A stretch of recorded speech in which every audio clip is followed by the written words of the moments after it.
ABS solar tech இருந்துள்ள விவசாய அன்பர்கள் அனைவருக்கும் வணக்கம். நம்ம கிருஷ்ணகிரி மாவட்டம் மத்தூருக்கு அருகில் பார்த்திங்கன்னா வாலிப்பட்டின்ற ஏரியாவில் நம்ம பார்த்திங்கன்னா ஒரு ஓப்பன் வெல்லுக்கு செஞ்சு கொடுத்துருக்கோம். அதாவது கிணறு பார்த்திங்கன்னா ஒரு 60 அடி ஆழம்.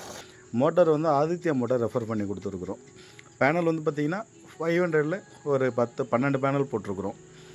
இந்த 12 பேனல் இப்போது இந்த 1 வீக் அது 1 or 2 வீக்ஸ்மே பார்த்திங்கன்னா சுத்தமாக ரொம்ப க்ளௌடியாக தான் இருக்குது. அதாவது சன்லைட்டே ரொம்ப கம்மியாக தான் இருக்குது. அப்போவுமே பார்த்திங்கன்னா டெலிவரி எந்த அளவுக்கு இருக்குதுன்னு சொல்லிட்டு ஃபுல் ஃபோர்ஸில் இருக்குது. இதுவே பார்த்திங்கன்னா 30-35 ஃப்ரீக்வன்சியில் தான் போயிட்டுருக்கு. அதாவது 2000 ஆர்பிஎம்மில் தான் ஓடிட்டுருக்கு.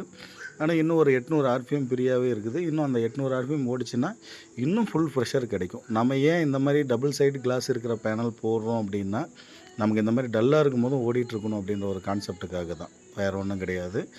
அதனால் நம்ம 12 பேனல் இவங்களுக்கு ரெஃபர் பண்ணி கொடுத்துருக்குறோம். மோட்டார், கேபிள், பைப் இது எல்லாமே நம்மளே அவங்களுக்கு அசரிஸ் எல்லாமே நம்மளே ரெடி பண்ணி கொடுத்தோம். பாருங்கள், 5 HP மோட்டார் ஆதித்யாவில் நம்ம கோயம்புத்தூர் மேக்கடு company full and full AC, pure AC motor. Drive பார்த்திங்கன்னா நம்ம 5 HP 4 கிலோவாட், அதாவது 6 HP இருக்கிற ட்ரைவ் தான் நம்ம பண்ணி கொடுத்துருவோம். இதுதான் அந்த கிணத்தோட லொக்கேஷன். இது வரைக்குமே அவங்க பார்த்திங்கன்னா ஒரு 4 ஏக்கர் பாசனம், எல்லாமே தென்னை தோட்டம் தான், தென்னை மரம் தான். எல்லாமே ஆயில் இன்ஜின் வச்சு தான் இது வரைக்கும் இறச்சிட்டு இருந்துருக்குறாங்க. பாருங்கள், இதுவே 2.5 இன்ச்சு டெலிவரி தந்துட்டுருக்கு. இன்னும் நல்ல ஃபோர்ஸ் இருக்கும். இதுபோல் சோலார் அமைப்பு வேணுன்னா தாராளமாக கான்டாக்ட் பண்ணுங்கள். பெஸ்ட்டாக அமைச்சு கொடுக்கலாம்.